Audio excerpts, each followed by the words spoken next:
जी नाज़रीन, असां कंदकोट जे ॻोठ बिरदी शरीफ़ में मौजूदु आहियूं। हिते जेकी आहे वॾी धुंध आहे। अचो त आबादगारनि खां पुछा कयूं, हे धुंध जेकी आहे कणिक जे लाइ फ़ाइदेमंद आहे या नुक़सानु? हा, हे जेको आहे न असांजे लाइ सिज नुक़सानु माना फ़ाइदेमंद आहे। सिज निकिरंदी, राति माट किरंदो, ॾींहं जो सिज उनखे सुकाईंदो, कणिक खे फ़ाइदो ॾींदो। हीअ जेकी सॼो ॾींहुं वरी धुंध आहे, माट आहे, इहे सुकाए नथो, हे कणिक खे मुंझाए ख़तमु कंदो, कणिक खे मथां उसण न छॾींदो। धूं ख़राबु आहे, नुक़सानु आहे। अच्छा, धुंध जेकी आहे उहो कहिड़े जेको आहे कहिड़े कहिड़े शयुनि खे नुक़सानु ॾेई सघे थी? इहो साईं पोख सभ खे घणो नुक़सानु आहे। अच्छा, हर गुल वारे पोख खे, गुल वारो पोख जेको आहे करेलो आहे या कहिड़ी पोख आहे, उनखे सभ खे नुक़सानु आहे। थधि आहे, पाणी आहे, मथां किरे थो, असांजे लाइ सिज निकिरंदो, उहो सिज हर पोख खे फ़ाइदो ॾींदो आहे। भाण बि असांजो हे नुक़सानु आहे घणो।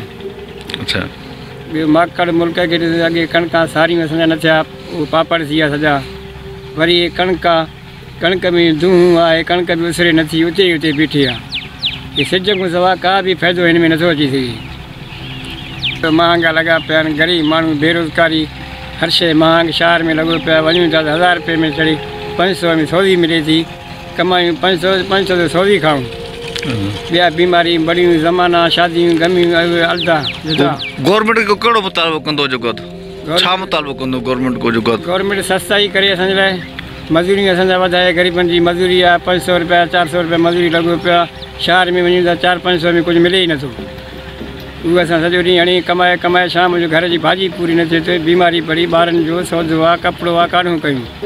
वरी महांगाई थी आहे, वरी असांखे सोड़ आहे, वरी असांखे माना तकलीफ़ आहे। नुक़सानु। अच्छा,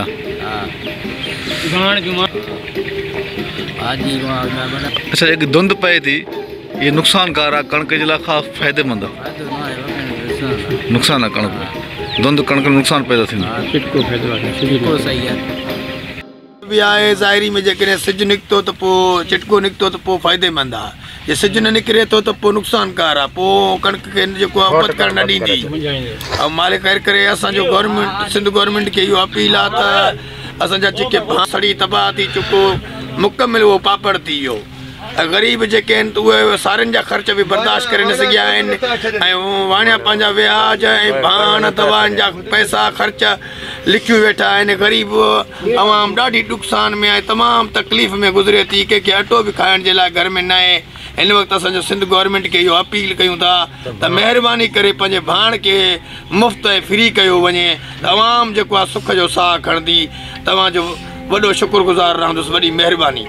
चिटको निकितो त पोइ फ़ाइदो आहे, जे चिटको न करंदी आहे त पोइ कणिक खे कुझु मुंझाईंदी आहे। इन जे करे मिड़े जाॾो काॾो जाम इहे भाण, इहे सॼो मुल्क जेको बि कयो आहे गवर्नमेंट, उहो महांगो करे छॾियो आहे। ग़रीब राहक पुॼी कोन सघनि था, पोखां थियूं बि हेल कोन्हनि के, सारियूं बि माना हीअं जीतुक मां खाई वियो।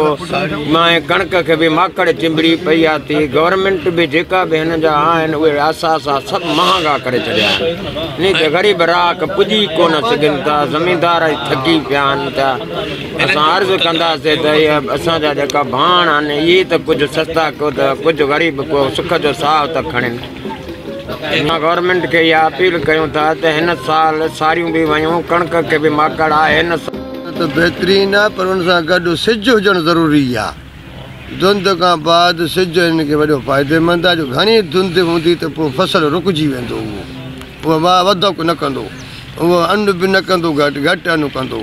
हिन टाइम तव्हां ॾिसो सूरत हाल इहा लॻी पई आहे, ग़रीब यतीम सहारीअ सां, जो 4-5 हज़ार रुपये जो हिकिड़ो कारो भाण आहे, न बा 2000 रुपये जो अछो भाण आहे। हिन टाइम ग़रीब माण्हू काॾो राहक पुॼे, काॾो ॾे, ग़रीब मानी खावे या फसल करे, कहिड़े पासे वञे ग़रीब यतीम। अञा हिकु भाण ॿियो बि ॾियणो अथसि 2-2.5 हज़ार रुपये जो, हिकिड़ो ॿियो जुदा ॾींदो। या 2 पाणी ॿिया ॾियणा अथसि ट्यूबवेल जा, 8-10 हज़ार रुपये 20 हज़ार रुपये उन में ख़र्चो अथसि। हिन में सारी मुंडो न थी, सॼो पापड़ थी वियो, मुल्क सॼो पापड़।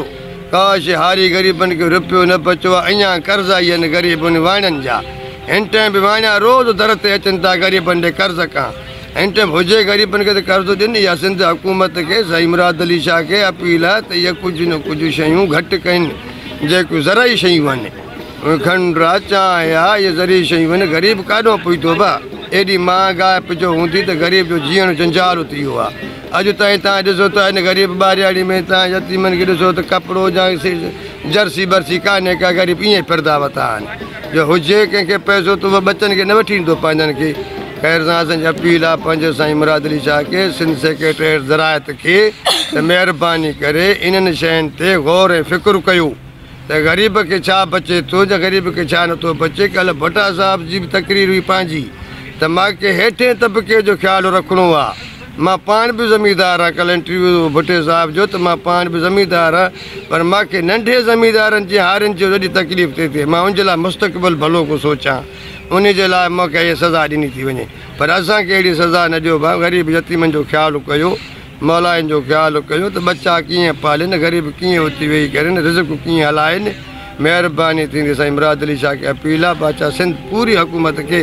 Chief justice of Pakistan Sindh high court खे अपील आहे त इन्हनि शयुनि खे अघनि खे ॾिसी चेक कयो त ग़रीब जी का मानी पचे थैंक यू वेरी मच अजी नाज़रीन तव्हां आबादगारनि जूं ऐं हारियुनि जूं ॻाल्हियूं ॿुधियूं उन इहो चवणो हुयो त माट जेकी थधि में धुंध में जेकी माट करंदी आहे सारी जे लाइ कणिक जे लाइ फ़ाइदेमंद आहे ऐं हिननि जो इहो मुतालबो हुयो त हुकूमत सिंध खां असांजो मुतालबो आहे त भाण जेको महांगो थी वियो आहे उहो असांखे जेको आहे त सस्तो कयो वञे छो त जेको आहे त सारी जेकी गुज़िरियल जेको महीने में जेको सारी लथी उहा पापड़ थी वई ऐं मथो वरी माकड़ किरी अची करे माकड़ जेको आहे त सारियुनि खे मुकमल तबाह करे छॾियो ऐं जो फसल खाई छॾियो हिननि आबादगारनि इहो मुतालबो आहे सिंध गवर्नमेंट खां त जेको आहे त भाण ऐं जेको आहे त उहो मुफ़्त फ़राहम कयो वञे जीअं असांजो फसल जेको आहे सुठो थी सघे नज़ीर मीराणी सोच टीवी कंदकोट सब्सक्राइब कयो हमारे पंहिंजो चैनल सोच टीवी के बेल आइकन के दबाएं कदें भी न विसारींदा सब्सक्राइब करें आपके अपने चैनल सोच टीवी को और बेल आइकन पर क्लिक करना ना भूलें don't forget to subscribe our channel Soch TV and press the bell icon